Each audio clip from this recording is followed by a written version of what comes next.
Please, if you have Madeleine, let her come home to her mummy, daddy, brother and sister. I'm Mark Williams-Thomas, a former British detective turned journalist with over 30 years' experience investigating some of the biggest cases in the UK and worldwide. Just days after Madeleine was abducted, I was on the ground reporting. The marina offers easy access very quickly out to sea. When I look back on the evening of May 3, 2007 in Praia da Luz, I do not see it as a mystery that unfolded out of nowhere. I see it as a chain of decisions, each seemingly small at the time, but together creating the conditions for disaster. I have investigated crimes for decades, and one thing that becomes clear is that tragedies are rarely a single dramatic event. They are usually the product of vulnerability plus opportunity. On that night, vulnerability was written into every detail of how the McCann children were left. Madeleine, almost 4 years old, had been put to bed in the early evening alongside her younger twin siblings, Sean and Amaral. The apartment, known as 5A, was part of a holiday complex that gave the appearance of security. It was family-oriented, surrounded by holidaymakers, and for the McCanns it must have felt a safe environment. But as an investigator, the words, "it felt safe," are always a red flag. Feelings do not equal reality.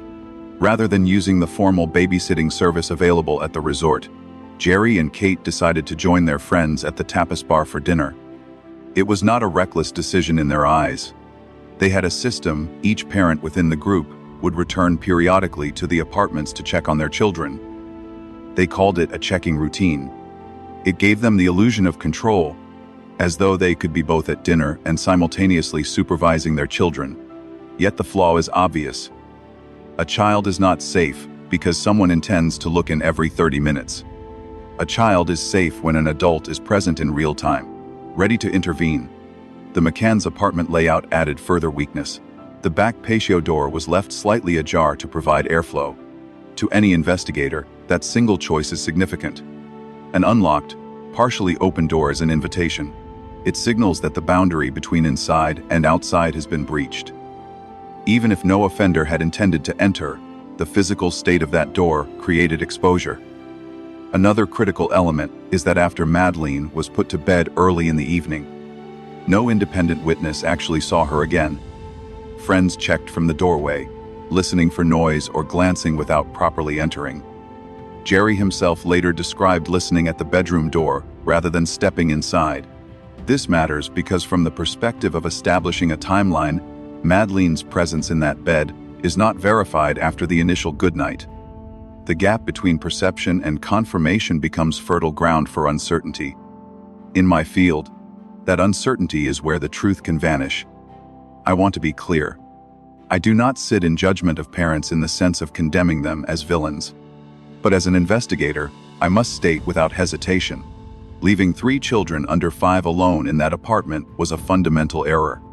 It was the starting point from which every subsequent possibility abduction, wandering, or accident became imaginable. Had an adult been present inside, the events of that night almost certainly would not have unfolded as they did. When I examine cases like this, I always apply the triad of access, opportunity, and motivation. Motivation, especially in crimes against children, varies desire, control, or simple opportunism, but as an investigator it is the least useful at the outset. Access and opportunity are what matter in the first critical hours. On May 3, access was provided by the open door. Opportunity was provided by the absence of adult supervision. Whether the eventual perpetrator acted with pre-planning or impulse, those conditions lowered the barrier to crime dramatically. This is why I say the night that Madeleine disappeared was not shaped by some extraordinary criminal genius who scaled walls and crept through shuttered windows. It was shaped by routine human decisions that introduced avoidable risk. From my first involvement with this case, I was struck not only by the disappearance itself, but by the fragility of the arrangements leading up to it. Parents felt safe. Friends trusted each other's occasional checks.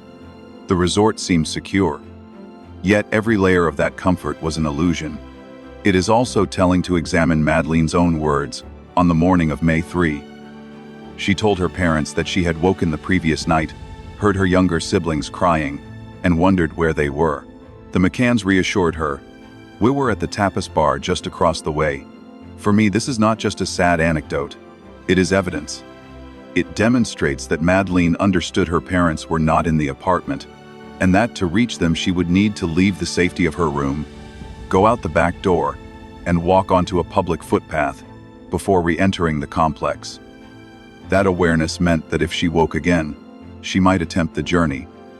It meant that her world was not bounded by 4 safe walls, but by the knowledge of where to find Mum and Dad. That morning remark from Madeleine is what I call a key investigative signpost. It suggests that on the night she vanished, she may have acted in line with that understanding. For anyone reconstructing events, it is crucial.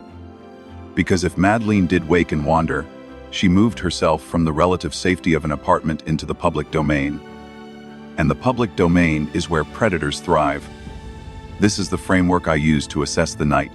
Some will ask why I do not put more emphasis on the theory of a sophisticated intruder entering the bedroom and taking her directly.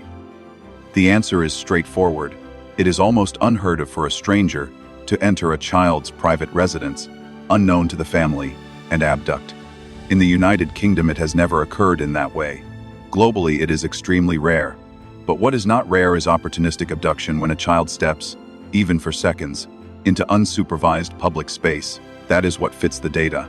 So when I reflect on May 3, I do not see an unsolvable riddle. I see a preventable tragedy.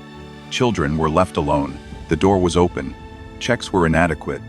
Madeleine had already voiced that she knew her parents were away at the bar. From these ingredients, the night was set up for vulnerability.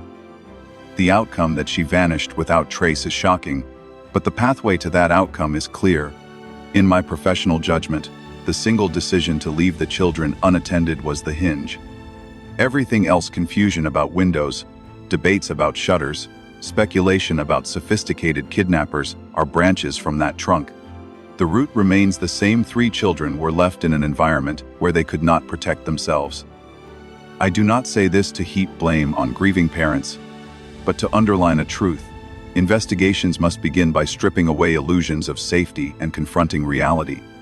On May 3rd, reality was that an open door, an empty apartment, and the absence of adult presence created the perfect storm. That night changed everything, not because a master criminal engineered a flawless plan, but because ordinary decisions compounded into extraordinary vulnerability. And when predators, opportunists, or accidents meet vulnerability, tragedy follows. When I arrived in Praia da Luz 72 hours after Madeleine's disappearance, the very first impression I had was not of a controlled investigation but of chaos. The small resort town had already become a circus of neighbors, friends, curious onlookers, reporters, and police officers.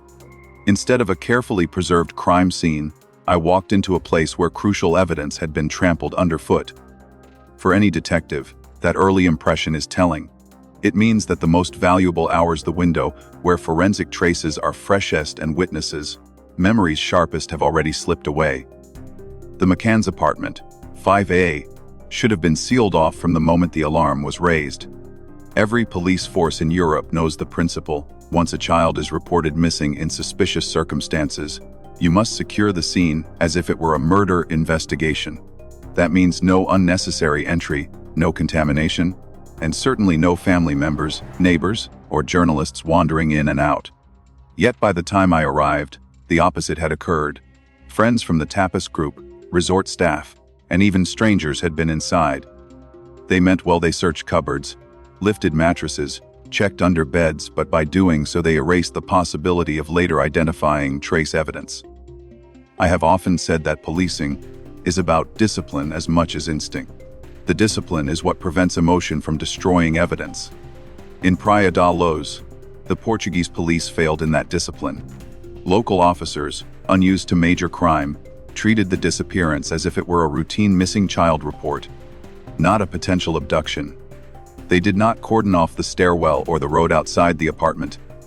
They did not restrict movement in and out. When the Polícia Judiciária investigators finally arrived from Lisbon hours later, the damage had been done. The scene was already polluted beyond reliable forensic use. Another glaring omission was the failure to conduct a proper house-to-house inquiry in the immediate hours. Praia da Luz was filled with short-term holiday makers. Apartments turned over weekly, sometimes daily, and residents came from all over Europe. If you want information from such a transient community, you must move fast. Within a week, many of those people would have flown home, taken their memories with them, and possibly discarded items that could have been relevant. Yet in those first critical days, the Portuguese police did not systematically interview every occupant. They lost the chance to identify whether anyone had seen Madeleine outside, whether any stranger had been loitering, or whether any unusual vehicles were present. In British policing, we call it knocking on every door, literally and figuratively. Here, too many doors stayed closed. Compounding these failures was the lack of clarity about Madeleine herself.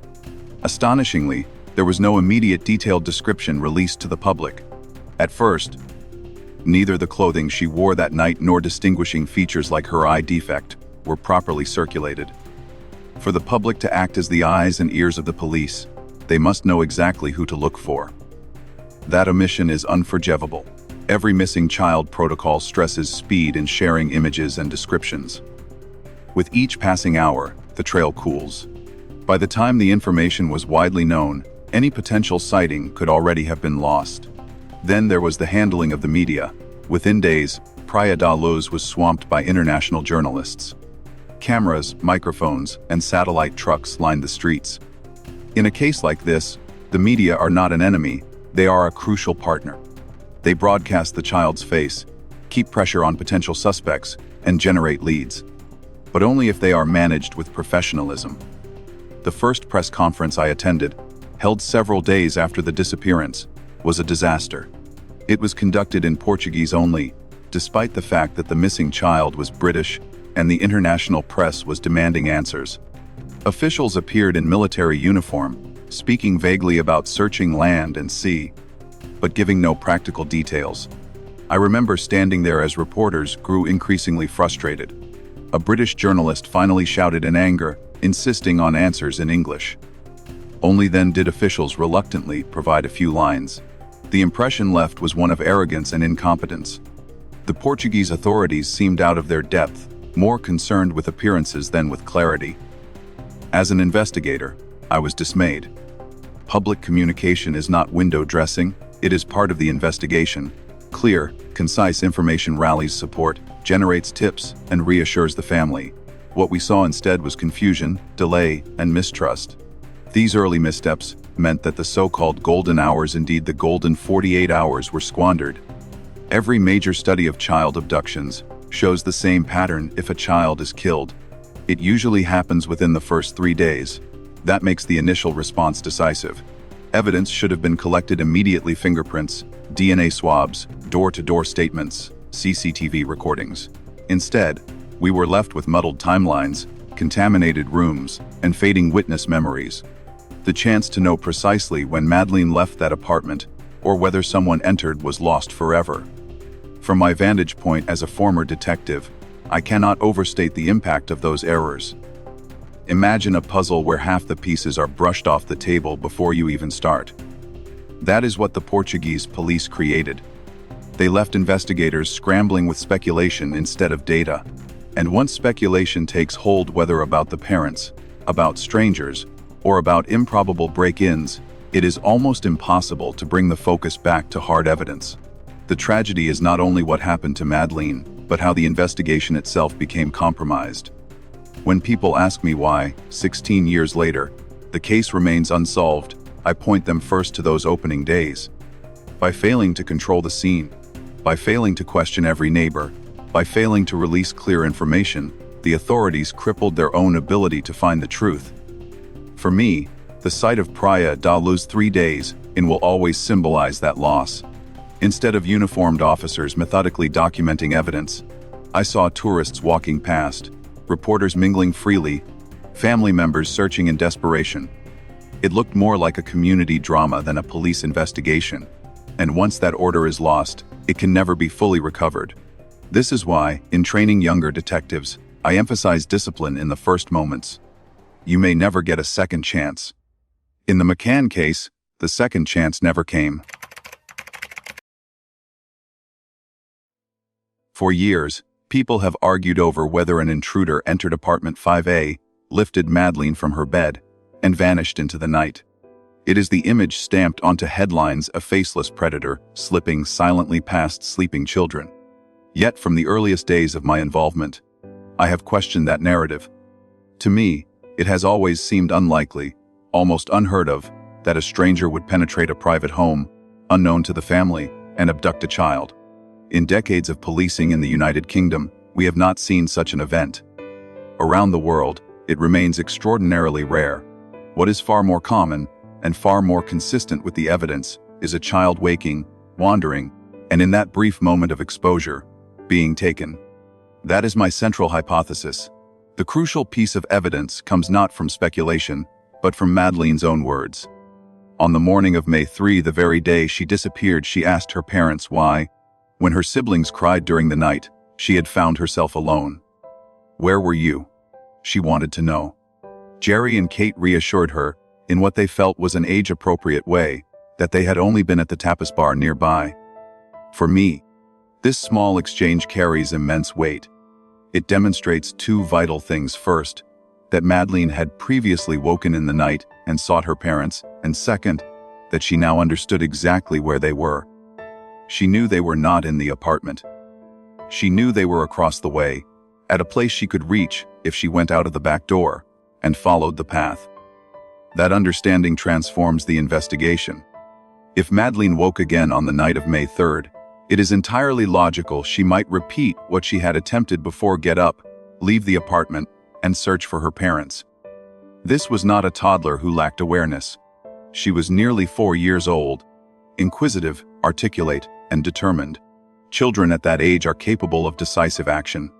They may not fully grasp the dangers of roads, strangers, or darkness, but they certainly know how to follow a familiar route. To visualize what that meant, you must picture the geography of the resort. From the back door of the McCann's apartment, Madeleine would step onto a set of steps, then down to a public footpath. From there, she would need to walk about 40 yards along the road before re-entering the complex near the tapas bar. 40 yards is nothing half a minute for a determined child. Yet those 40 yards shift the situation entirely. Inside the apartment, behind locked doors, she was relatively safe. Outside, in a public space, she became visible, vulnerable, and tragically accessible to anyone watching. This is where my investigative framework comes into play: access, opportunity, and motivation. Motivation is personal to every offender, sometimes rooted in control or anger, but as an investigator, it is rarely helpful in the first stage. You cannot profile motive with certainty until you know the offender. Access and opportunity, however, are measurable. In Madeleine's case, access was created not by a stranger forcing entry into shuttered windows, but by her own decision to walk out into the night.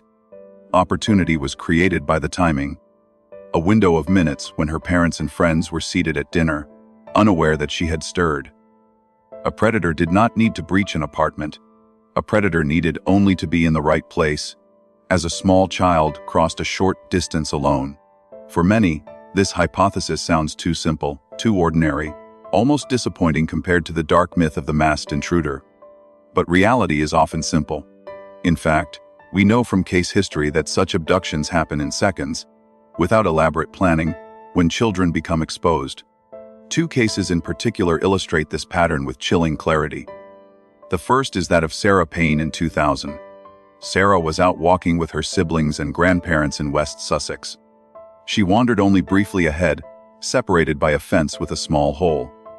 In the 20 seconds before her brother followed through the same gap, Sarah was gone. A white van was seen driving away, and within minutes she had been abducted by Roy Whiting, a known offender. He had not set out that day to target Sarah specifically. He had set out to abduct a child. Sarah, by momentary separation, became that child. The second is the case of Jeanette Tate in 1978.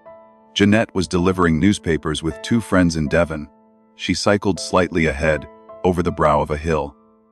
When her friends reached the bottom, her bicycle lay on the ground, its wheels still spinning, but Jeanette had vanished. She was never seen again. Robert Black, later convicted of multiple child murders, is believed to have been responsible. Again, the abduction took place in a span of seconds, in a gap no longer than it takes to crest a hill. These cases are not speculative parallels, they are established examples of how quickly and opportunistically predators act.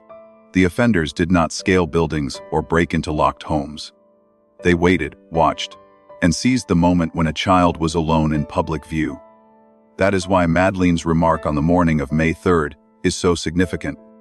It places her in the category of children who wake, seek, and potentially expose themselves to precisely that kind of danger. I have been asked many times whether it is not too coincidental, too implausible, that a predatory pedophile would just happen to be present on that street at that moment. My answer is direct: such offenders exist in greater numbers than many want to admit, and holiday resorts are not immune. Praia da Luz was a transient environment. Apartments turned over weekly, visitors came from across Europe, and many strangers moved in and out without scrutiny. Opportunists thrive in such places. You do not need a perpetrator staking out 5A specifically for weeks. You need only an offender present in the vicinity, motivated and waiting for any child to appear. Madeleine, tragically, was that child. This is not to say my hypothesis is proven fact. No one can claim certainty except the offender. But when weighing probabilities, when analyzing what is consistent with criminological experience, woke and wandered explains far more than the forced entry theory. It aligns with Madeleine's own words, with the geography of the resort, and with established patterns of child abduction. The alternative, the idea that a stranger crept into a holiday apartment, passed 2 other children, and removed only Madeleine without detection, is possible, but extraordinarily rare. It requires an offender willing to take immense risks, to leave behind potential forensic traces, to act inside an enclosed space. By contrast, an offender intercepting a child already outside requires far less risk and fits the known behavior of opportunistic abductors. This is why, despite controversy and disagreement, I have continued to put forward this view. It is not sensational, it is not designed for headlines. It is simply what the evidence and my professional experience suggest. Madeleine likely woke, remembered her parents' words, and set out to find them. In doing so, she stepped into the public domain, where opportunity and predation intersected. Within moments, no more than a minute, she could have been lifted into a vehicle, just as Sarah Payne was, just as Jeanette Tate likely was. And once gone, the chances of recovery diminished with every passing hour. It is a tragic hypothesis, but one I believe to be the most credible. The vulnerability was created by leaving the children alone. The opportunity was created by Madeleine's decision to walk out, and the access was seized by someone who needed only seconds. This is not myth, not speculation beyond reason. It is consistent, it is supported, and it is the scenario that makes the most investigative sense.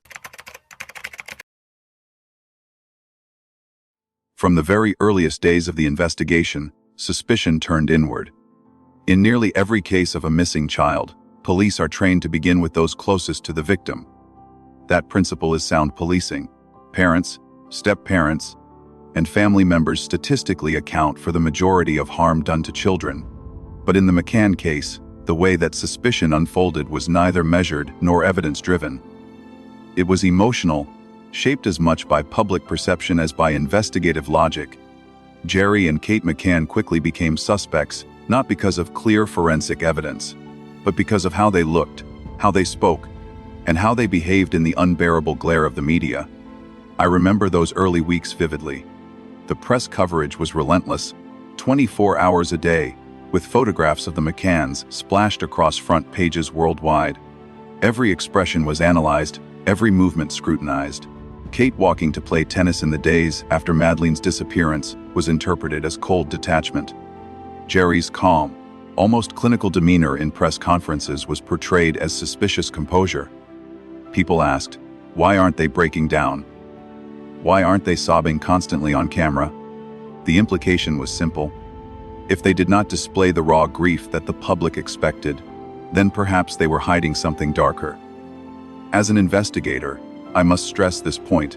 There is no correct way to behave when your child disappears. People react to trauma in radically different ways. Some become frantic, shouting and weeping. Others become quiet, withdrawn, or even analytical. Emotional display is not evidence of innocence, nor is composure evidence of guilt. In my experience, some of the most distraught-seeming individuals have later been proven guilty of heinous crimes, while some of the most restrained have been utterly innocent. The public's desire to measure truth by tears is a dangerous trap, and one that the Portuguese police and international media fell into with the McCanns. The suspicion around Kate was particularly cruel. Commentators noted her habit of holding Madeleine's toy, Cuddle Cat, during public appearances. Some interpreted this as staged, an emotional prop designed to manipulate sympathy. Others fixated on photographs where Kate appeared tired, distant, or expressionless, reading them as signs of indifference. In reality, she was a mother under extraordinary pressure, operating on little sleep, facing questions that would terrify any parent. Yet instead of compassion, she became a character in a media narrative that cast her as icy and untrustworthy. Jerry, too, came under scrutiny. His background as a surgeon, his calm speech, his measured tone qualities that in any other setting would be praised were reframed as evidence of calculation. I heard people say, "He's too calm, too controlled. He must know more than he's saying." But this was conjecture dressed as insight. In truth, Jerry was a man desperately trying to hold his family together, aware that any public collapse might weaken the search for his daughter. I must also acknowledge that some of this suspicion was fueled by the Portuguese investigation itself. Once the Polícia Judiciária shifted focus from an outside abduction to the parents, leaks to the press framed Jerry and Kate as prime suspects. Reporters, hungry for headlines, ran with every whisper. Soon the couple were portrayed not just as grieving parents, but as potential conspirators in their daughter's death. Amaral, the lead investigator, even published a book advancing the theory that Madeleine had died in the apartment and the parents had covered it up. That narrative, however flimsy, gained traction because it fed the public appetite for blame. The irony is that the McCanns' greatest mistake was not sinister at all. It was their decision to leave the children unattended while they dined with friends. When later challenged about this, they defended themselves by saying many parents on holiday do the same. They were not entirely wrong. In resorts across Europe, it is not uncommon for parents to believe that proximity and occasional checks are sufficient. But to state this publicly, in the midst of outrage and heartbreak, was disastrous. The remark was perceived as dismissive, as if they were minimizing their responsibility. It alienated many who might otherwise have sympathized. From an investigative standpoint, leaving the children alone was indeed a fundamental error. It created the vulnerability that led to Madeleine's disappearance. But making that choice does not equate to murdering or concealing a child. The leap from negligence to homicide is vast, and no credible evidence has ever bridged that gap. Yet once the parents admitted to leaving their children unsupervised, the public judgment was sealed. For many, guilt of negligence became indistinguishable from guilt of far worse.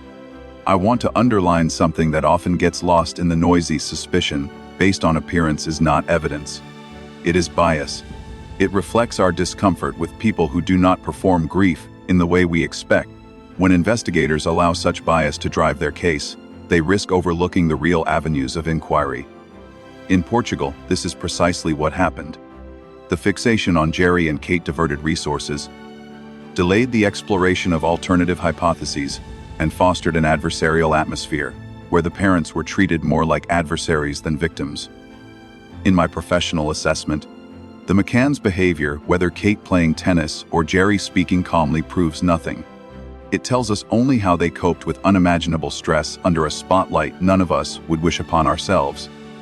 If anything, it demonstrates their determination to retain some semblance of normality, to cling to routine in the face of chaos. That is not evidence of guilt. That is evidence of humanity under siege. Looking back, I believe their single biggest misstep in communication was the comment about many parents doing the same. It was an attempt to normalize their decision, to frame it as an understandable mistake, rather than a unique act of negligence. But to the public, it sounded defensive and arrogant. It became the soundbite that critics used to define them. Every parent who watched imagined their own children alone in an apartment and recoiled. Sympathy curdled into condemnation. As I analyze this case, I must separate the emotional judgments from the investigative facts. The fact is that Jerry and Kate left their children alone. The fact is that this created an environment where Madeleine could disappear. The fact is also that there is no conclusive evidence they harmed her, staged a cover-up, or lied about the events of that night. Between these sets of facts lies a chasm that suspicion alone cannot fill. What remains clear to me is that the parents became suspects, not because of hard evidence, but because of the vacuum created by investigative failure. The crime scene was contaminated, the timeline uncertain, the leads confused. In that vacuum, suspicion settled on the most visible targets, the mother and father. It is easier for the public to imagine guilt in those we see every day than to grapple with the specter of a predator who may never be caught. For 16 years, Jerry and Kate have lived under that shadow. Whatever one thinks of their original decision, they have endured scrutiny that would break most people. They have faced accusations in the press, in books, and in public forums worldwide. And yet, despite this, they continue to search for answers. For me, that perseverance is not the hallmark of guilty parties hiding the truth. It is the mark of parents who made a grave mistake and have paid for it every day since, not only with the loss of their daughter, but with the loss of their reputation. In the end, I return to the principle that must guide every investigator appearance is not evidence. To build a case on how someone plays tennis, or how calmly they speak, is to build on sand. What matters is what can be proven.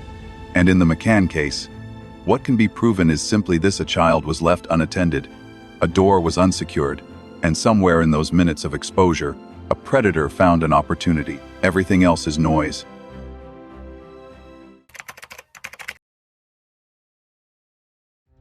Few elements of the Madeleine McCann case have generated as much debate as the work of the specialist dogs. In many ways, the controversy surrounding them illustrates how evidence can be misunderstood, exaggerated, or misused to fit a preconceived theory. For some, the alerts of the cadaver dogs were the smoking gun. For me, they were an ambiguous piece of the puzzle, useful when placed in context, but dangerous when treated as definitive proof. Two specially trained dogs were brought to Portugal in July 2007. One was a cadaver dog, trained to detect the scent of human decomposition. The other was an enhanced sniffer trained to pick up traces of blood. They alerted in two key locations: inside the McCann's holiday apartment, and in the boot of a car the family hired weeks after Madeleine vanished. These alerts were seized upon by critics as proof that Madeleine had died in the apartment, and that her body had been transported in the car. On the surface, it was a compelling story. A missing child, dogs indicating cadaver scent, and a hired vehicle all seemed to add up to one chilling conclusion. But as an investigator, my responsibility is to ask, how reliable are such alerts, and what do they actually mean? In the United Kingdom, dog evidence alone has never been considered sufficient to convict. Alerts must be corroborated by physical forensic findings: blood, DNA, fibers that can be scientifically tested. In the McCann case, no such corroboration was ever established. The dogs alerted, yes, but subsequent forensic analysis failed to provide the supporting evidence required. Without that second layer, the alerts remain indications, not conclusions. Enter Gonçalo Amaral, the lead Portuguese detective at the time, who later advanced his now famous theory. In his book, The Truth of the Lie, he argued that Madeleine had died in the apartment, most likely after an accident, perhaps falling from the sofa. He claimed the parents, fearing the consequences of negligence or medical misadventure, had staged an abduction and concealed the body. The cadaver dog alerts became the cornerstone of this narrative. To Amaral, they were not ambiguous signals but confirmation that a death had occurred inside 5A. This theory captured the imagination of many. It offered a simple, if brutal, explanation. It cast suspicion directly on the parents and relieved the investigation of the more difficult task of identifying an external abductor. But when I examined the details, the theory crumbled under scrutiny. First, there was no evidence of vomiting, blood, or injury in the apartment consistent with a fatal fall.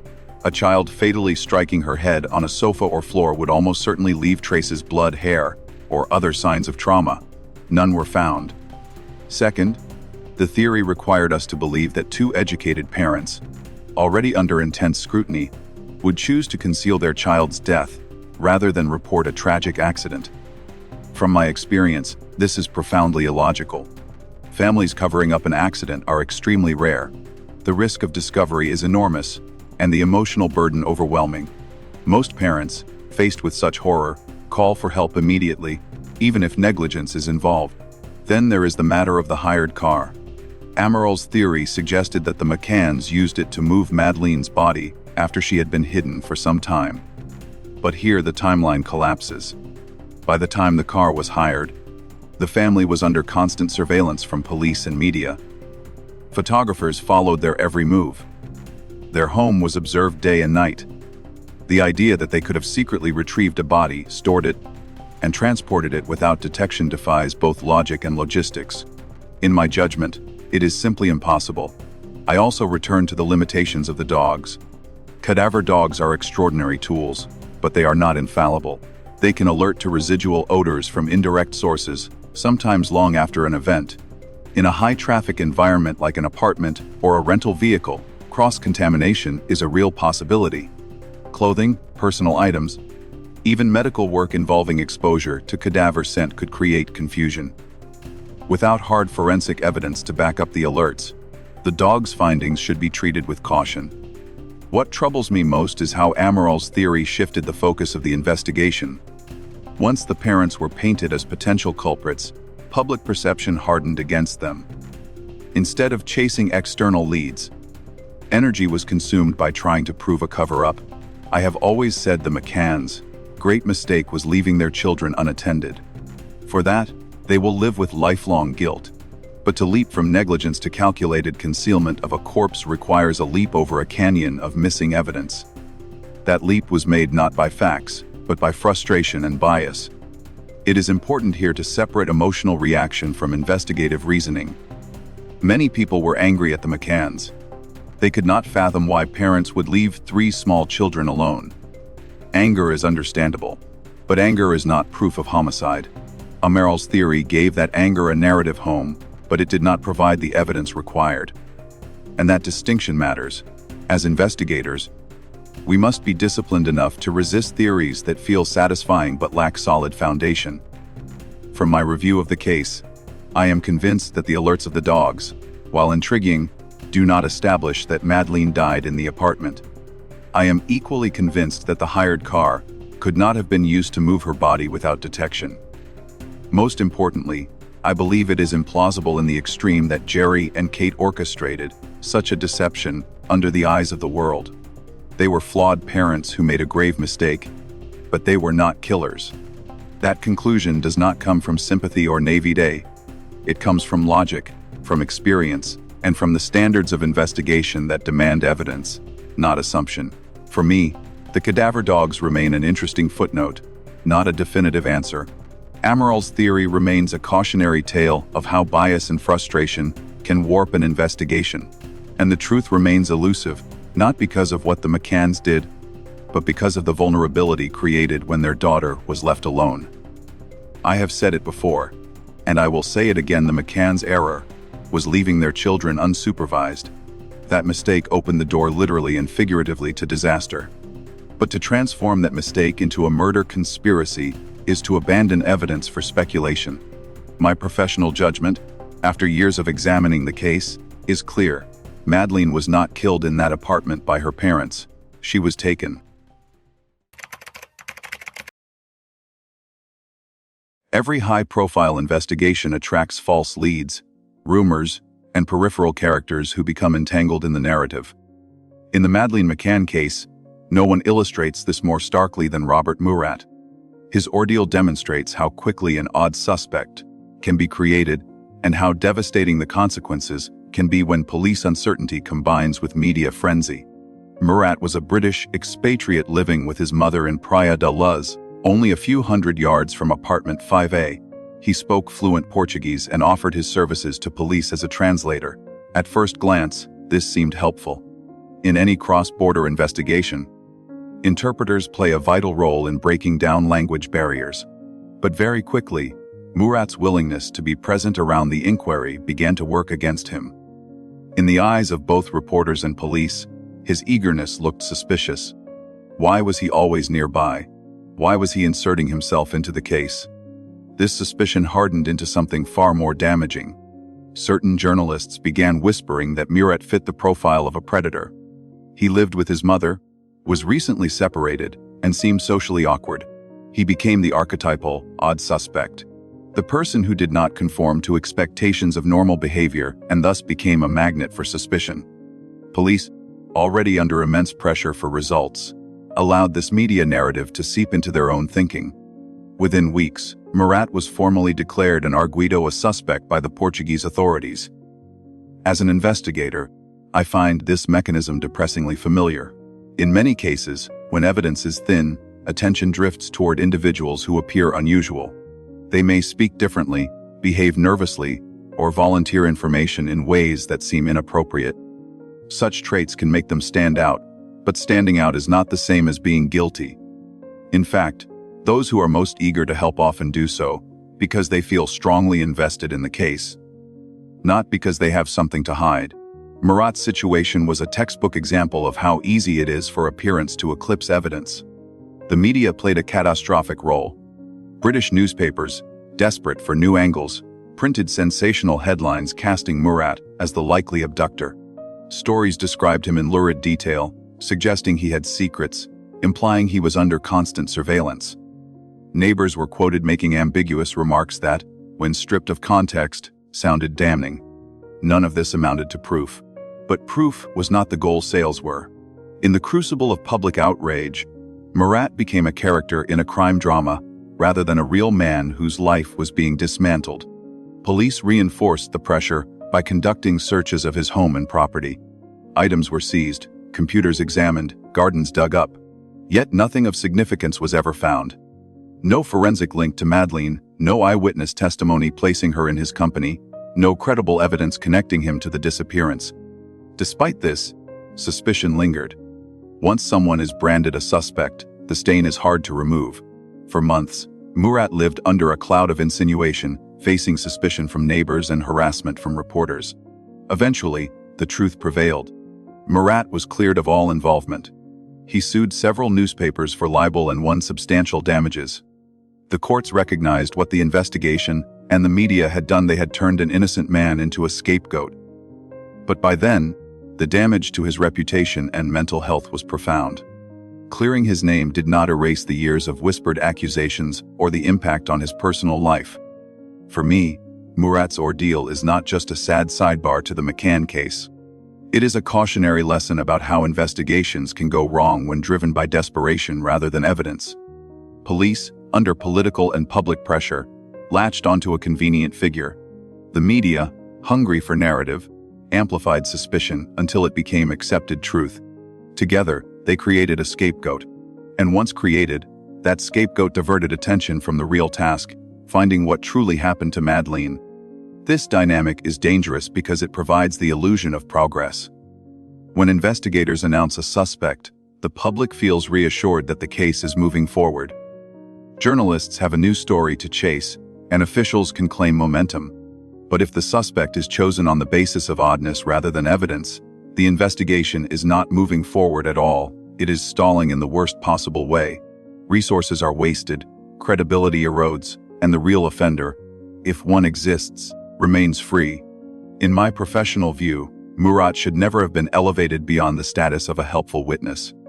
Yes, his closeness to the investigation warranted background checks. Yes, his property deserved examination. But the leap to labeling him arguido and the subsequent public vilification were wholly disproportionate. They were driven not by facts but by optics. And optics, when mistaken for substance, can ruin lives. When I reflect on this chapter of the case, I am reminded of a principle I often teach younger investigators: eccentricity is not criminality. People who act differently, who stand out, who seem strange, must be evaluated against evidence, not against stereotypes. To confuse the two is to risk injustice. In Praia da Luz, Robert Murat became the embodiment of that risk. Ultimately, his story stands as a parallel tragedy alongside Madeleine's disappearance. On one side, a child lost without trace.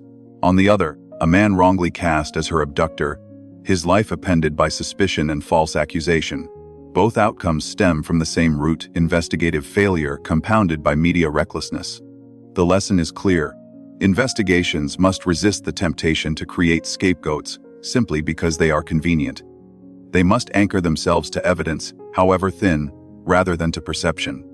Otherwise, the pursuit of justice becomes the creation of injustice. Robert Murat's Ordeal is a stark reminder of that truth.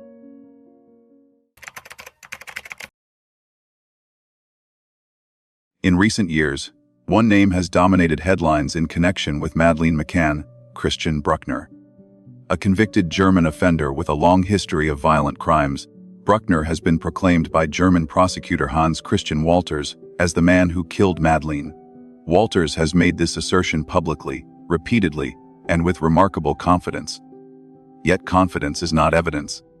And after 5 years of investigation, the German case against Bruckner remains little more than conjecture.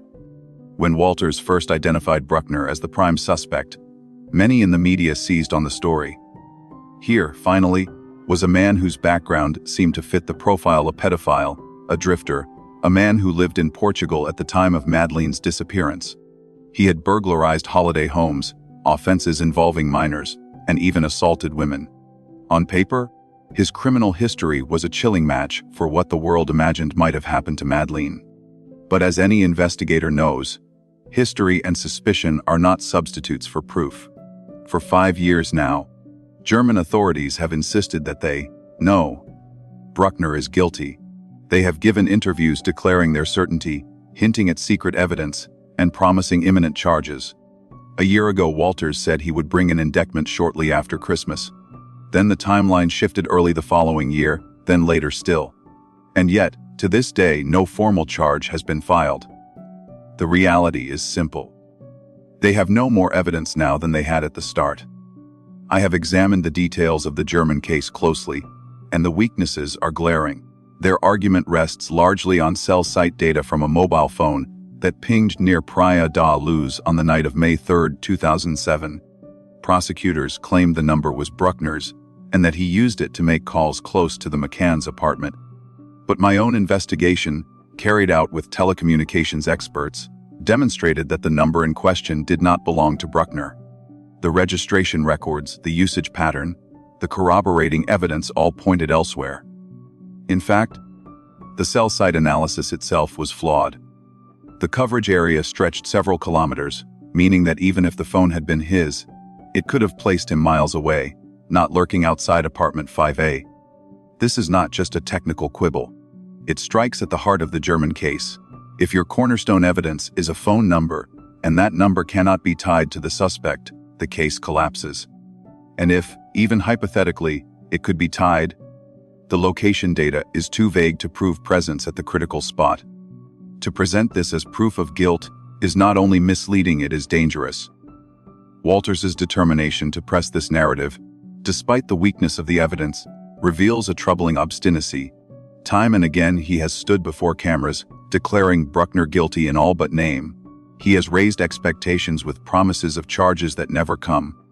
For the McCanns, this creates false hope of closure. For the public, it fosters the illusion that the case is solved. And for Bruckner himself, it creates a spectacle where his past crimes are conflated with this crime, regardless of whether he committed it. Let me be clear, Bruckner is a vile individual. He belongs in prison for the crimes he has already committed, and society is safer with him behind bars. But being a dangerous criminal does not make him the abductor of Madeleine McCann. Guilt cannot be established by character alone. It must be proven with facts, evidence, and corroboration. On this front, the German case fails. I have said publicly what I will repeat here: if Hans Walters has the evidence, he should charge Bruckner now. Present it in court, subject it to scrutiny, and let justice take its course. If he does not have the evidence, he should stop misleading the world with declarations of certainty. His words may satisfy the demand for answers, but they do not bring us closer to the truth. They only muddy the waters. The danger of focusing so heavily on Bruckner without proof is twofold. First, it risks a miscarriage of justice, convicting a man not on evidence but on reputation. That would not serve Madeleine, her family, or the principles of law.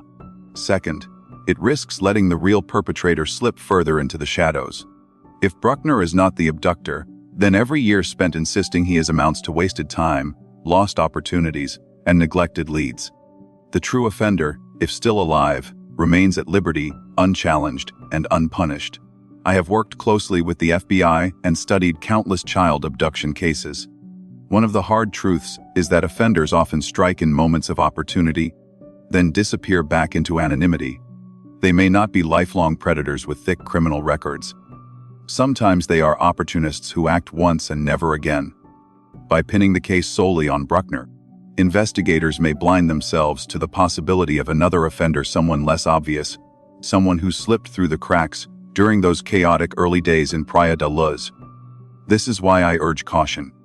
As investigators, we must resist the seduction of the convenient suspect. Yes, Bruckner is a pedophile. Yes, he lived in Portugal. Yes, he has committed monstrous acts. But none of that proves he took Madeleine. To conflate suspicion with certainty is to betray the very standards of justice we claim to uphold. I have spent more than 16 years studying this case, interviewing witnesses, reviewing files, and retracing events on the ground. My conclusion remains consistent: Madeleine likely woke, wandered, and was taken by an opportunistic predator. Whether that predator was Bruckner or someone else must be determined by evidence, not by proclamation. And to date, the evidence does not point conclusively to him. The German angle illustrates one of the greatest dangers in any investigation: the temptation to declare victory before the case is solved. Prosecutors want closure, the media want headlines, and the public want certainty. But justice cannot be built on desire. It must be built on fact. Until that happens, Madeleine's case remains unresolved, and every day of misdirection deepens the tragedy. For me, the principle is simple. If you have evidence, bring charges. If you do not, stop speaking as though you do. Because in the gap between those two positions lies the credibility of the investigation and the possibility of justice for Madeleine. Anything less is not justice at all. After 16 years of examining the disappearance of Madeleine McCann, weighing every piece of evidence and every competing theory, I returned to the same conclusion that I reached long ago. Madeleine most likely woke in the night, remembered where her parents were, and set out to find them. In doing so, she left the relative security of apartment 5A and stepped into a public space. At that moment, she became visible, vulnerable, and tragically accessible to anyone who might be waiting or watching. In my judgment, this scenario remains the most plausible explanation for what happened. This is not a conclusion reached lightly. It is grounded in patterns I have studied across hundreds of child abduction cases. The FBI has long established that in the overwhelming majority of cases where a child is abducted by a stranger, the outcome is fatal within the first 72 hours. If Madeleine was taken, as I believe she was, then the chances are that she died very soon afterward. This is a grim truth, but one we must face.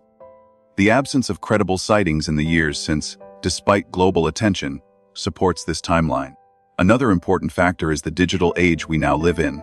In other cases of child exploitation, images and videos often surface on the dark web.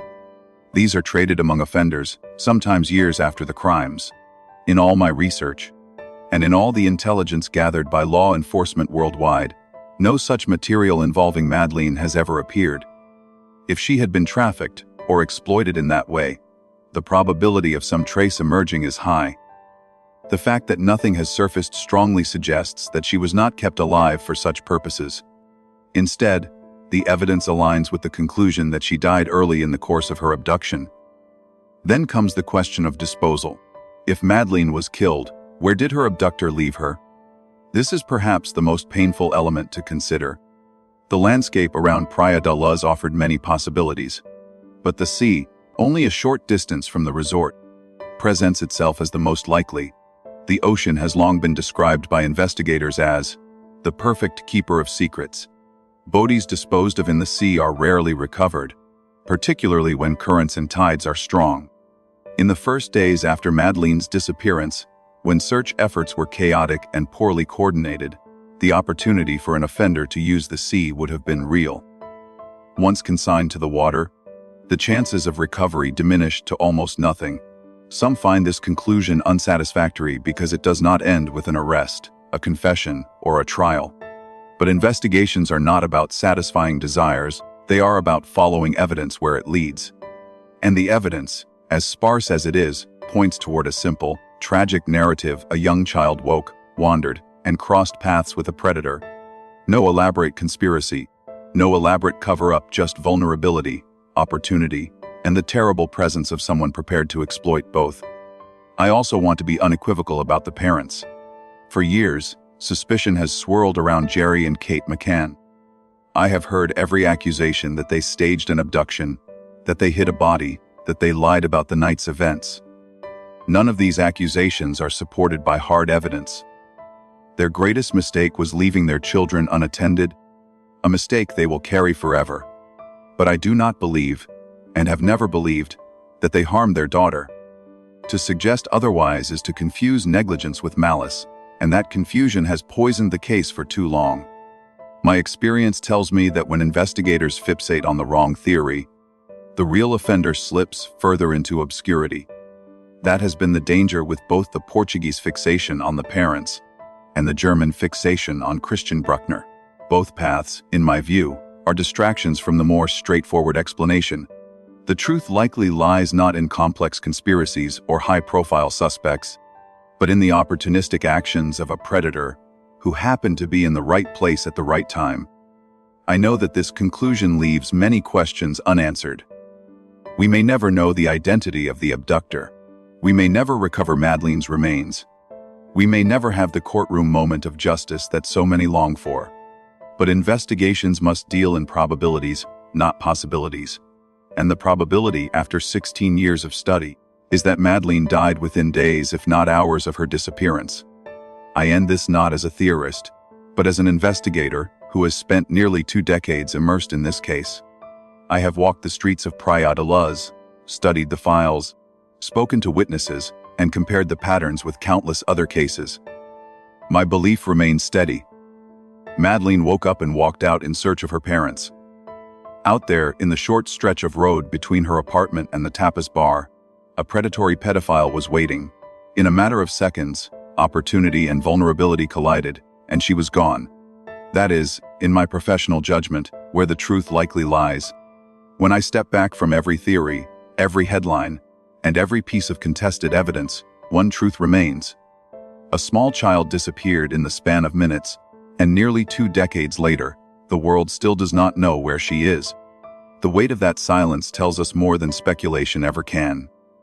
Madeleine's case is no longer just about a family or a seaside town in Portugal. It has become a mirror of how fragile our systems are when discipline, preparation, and clear thinking are absent at the moment they are most needed. The first lesson is about vulnerability. Children are resilient, curious, and determined, but they are defenseless in the presence of danger. Leaving them alone, even in a place that feels safe, creates a space where tragedy can take root. The McCanns made a decision they believed was ordinary. In reality, it was the hinge on which everything else turned. That mistake does not prove guilt, but it does prove how easily trust in safety can collapse into catastrophe. The second lesson is about investigation. From the first chaotic hours in Praia da Luz, opportunities were lost forever. The scene was contaminated, neighbors were not questioned, and clarity was replaced by rumor. Every case shows that discipline in the opening moments defines whether justice is possible. Here, discipline failed.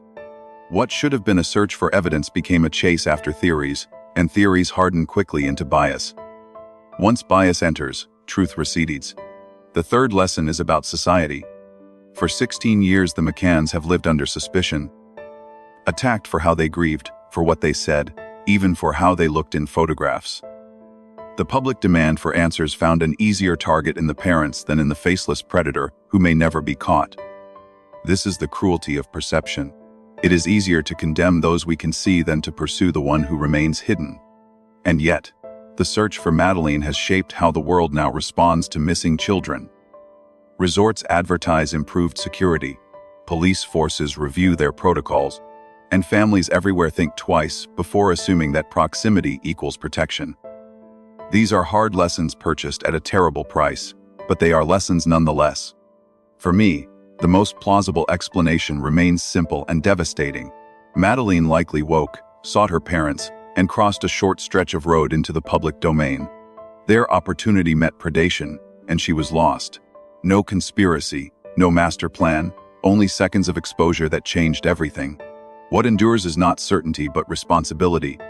Responsibility to protect children before danger arrives. Responsibility to preserve evidence with discipline. And responsibility to resist the seduction of convenient blame. Justice may never come in the form of an arrest or a courtroom verdict. But justice also means refusing to forget, refusing to distort, and refusing to accept illusion in place of truth. That is the only way Madeleine's story can serve more than sorrow.